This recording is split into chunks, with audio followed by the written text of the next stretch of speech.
Miarabanao aloha zany a traton'ny androandroany 26 juin 2021 fa raika amby enimpolo taona ny niverenan'ny fahaleovantenantsika malagasy.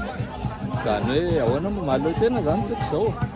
Zay le izy ohatra hoe raha bataiko zany ny tenako dia zakako zay le izy lasa mahaleo tena. Fa bon aty Berlin tsika satria aty moa zany misy karazany hoe hetsiky ny samy malagasy a. Misy malagasy maromaro namana, havana, tapaka sy zay afaka iantsoantsika azy rehetra reo izy a. Dia misy mihira koa ngava ty koa jeren'le mpihira aty zany le mpihira tsy vakodrazana fa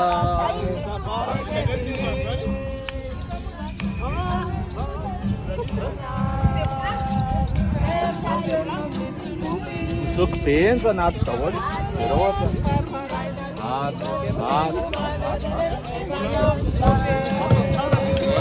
ataontsika hoe tanora vatombaty io ao daholo.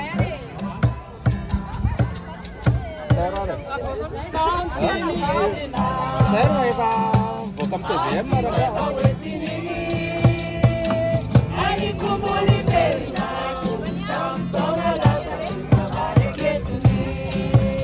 eo ary fanatenana efa ena mitsoloky.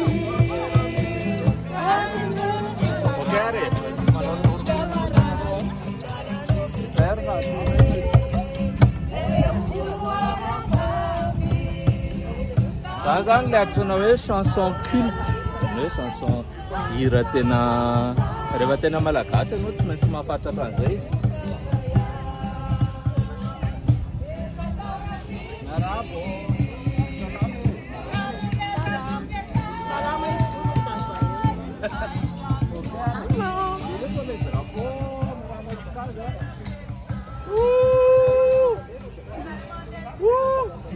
So zay va dia mahazo to daholo e amin'ny manaraka dia manova fety sambatra aza manao mamy be dia aza maditra dia ndre tsara daholo dia amin'ny manaraka e mahazo to.